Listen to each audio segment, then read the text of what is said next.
એટલે એમને કીધું કે ભાઈ અમારું આઈડી કાર્ડ નથી. એટલે એમને કીધું કે તો તમે ડાયરેક્ટ જે ઇન્ટરવ્યુ લીધું છે એ રાઈટ છે. એમાંથી પબ્લિકનો હોબાળો થયો એટલે એ જે આયા હતા એ લોકોનો અમે બાથમાં ગાલી અને મેં લોકોને એવું કીધું કે તમે અત્યારે કોઈ બી કરશો વની દોગો બી મને મળશે. મિત્રો વિડીયો એન્ડ તક જોજો જેથી કરીને તમને પૂરી માહિતી મળી જાય, તો વિડીયો પર બના રહેજો. તો એક બે પુરાવા મને આપજો, આપણે કાયદેસર આ વિડીયોના માધ્યમથી બંધ કરી દેવું. આપણે કોઈ ડફોળ બનાવવાના ધંધા આપણે માર્કેટમાં કર્યા નહીં, કરવા નહીં. અને આગળનું હું કહીશ, કારણ કે અરવિંદ ભુવાજીનું કેવું એવું છે કે જે લોકો મારા ઉપર ખોટા આક્ષેપ કરી રહ્યા છે એ તદ્દન ખોટા છે.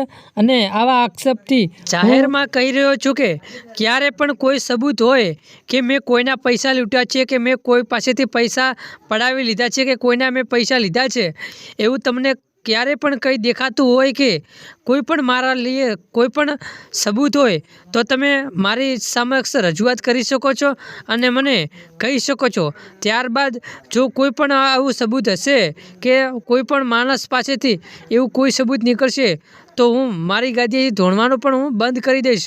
કારણ કે આપણને આવું ખોટા રિવાજ આવડતા નથી. અને વાત રહી અંધશ્રદ્ધાની, તો ઘણા બધા લોકોને વિશ્વાસ છે અને લોકોના કામ થઈ જાય છે, એ માટે લોકો અહીંયા આવે છે. બાકી તો લોકો જે મીડિયામાં જગાવે છે એ જ છે. અને મિત્રો, તમે શું કહેવા માગો છો આ વિશે જરૂરથી કમેન્ટ કરજો. અને જો હકીકત વાત કરવા જઈએ તો ઠાકોર સેનાના આગેવાનો જે ઘણા બધા કમિટી દ્વારા જે અરવિંદ ભુવાજીના ઘરે જઈ અને મિત્રો જે વાતચીત કરી હતી, ત્યારબાદ એમને જે ડખો થયો છે, એટલે કે ત્યાં બબાલ થઈ, ત્યારબાદ સોશિયલ મીડિયામાં ફરીથી પોસ્ટો અને વિડીયોઝ આવી રહ્યા છે જ્ઞાનીબેન અને અરવિંદજી ભુવાજીના. તો મિત્રો, આમાં શું છે હકીકત, તમને જે સમજાય એ પ્રમાણે જરૂરથી કમેન્ટ કરજો. કારણ કે અત્યારે ઘણા બધા સોશિયલ મીડિયા પર અલગ અલગ મિત્રો અને અલગ અલગ પોસ્ટો અને વિડીયોઝ વાયરલ કરી રહ્યા છે. પરંતુ આમાં શું હકીકત ચાલી રહ્યું છે, ઘણા બધા લોકો એવું પણ કહી રહ્યા છે કે જ્ઞાનીબેન કહે છે એ પણ સાચું છે, તો ઘણા બધા લોકો એવું પણ કહી રહ્યા છે કે અરવિંદ ભુવાજી કે એ સાચું જ છે. તો મિત્રો, શું વાત આમાં હકીકત થાય છે, અંધશ્રદ્ધા છે કે માતાજીની સાચી ભક્તિ છે?